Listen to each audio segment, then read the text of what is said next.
In this video tutorial, we'll learn how to complete the online free and reduced application. Completing the online application is fast, easy, and secure. Your school district will provide you with a unique web address that will direct you to your online application. If you do not have the link, please contact your school for more information. To get started, click the link provided by your school district.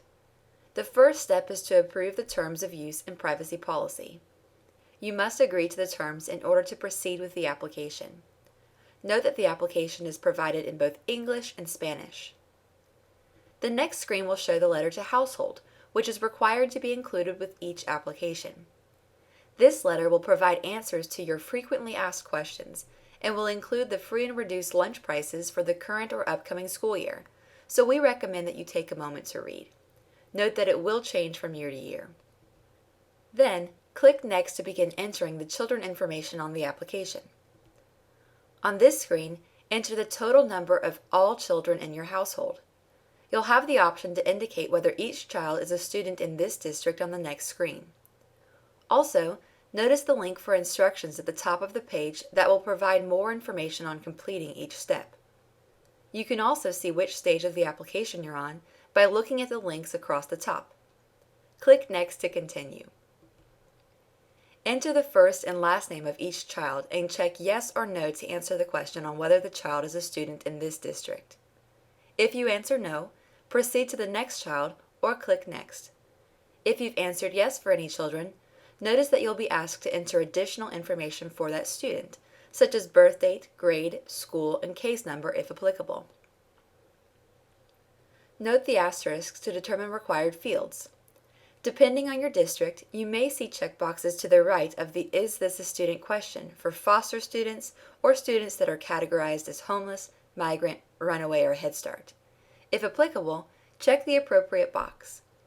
Note that if all children are foster students, then you will not need to enter the income of household members. Once finished, click Next to continue. On this screen, provide a case number for anyone in your household who receives benefits from an assistance program if applicable. This number is provided by the state and includes SNAP or formula food stamps or a state-sponsored program as an example. Note that you only have to enter a single case number for the entire household. Then click Next. If you provided a case number, you'll skip to the General Info section because household income is not required. If there is no case number, then you'll continue on to the child income page.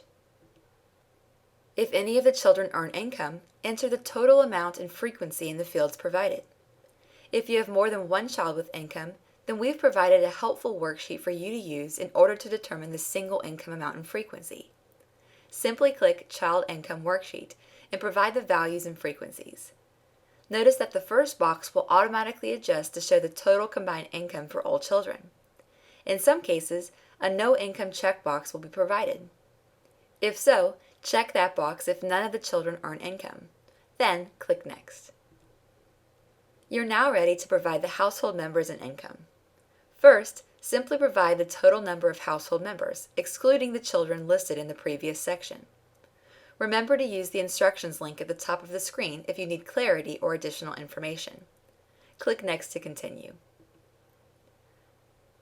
Provide the first and last name and income for each member. Refer to the instructions section for more information on what to enter for earnings from work, public assistance, child support, or pensions and other income. Be sure to provide the frequency and income in whole numbers for each member, or check the box for no income if applicable, if there is no income to report for the specified household member.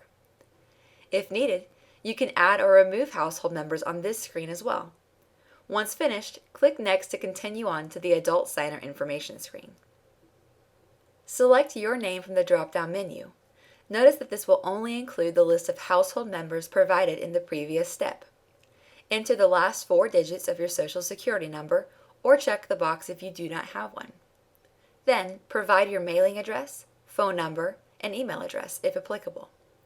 This information may be used to contact you should there be any questions regarding your application or to provide eligibility status.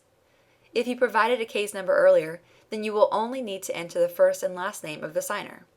A Social Security number will not be required.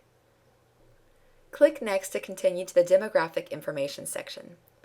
This section is optional to complete and does not affect your children's eligibility for free or reduced price meals. Once complete, continue on to the next page. The next step is to review the information you've entered on the summary and review page.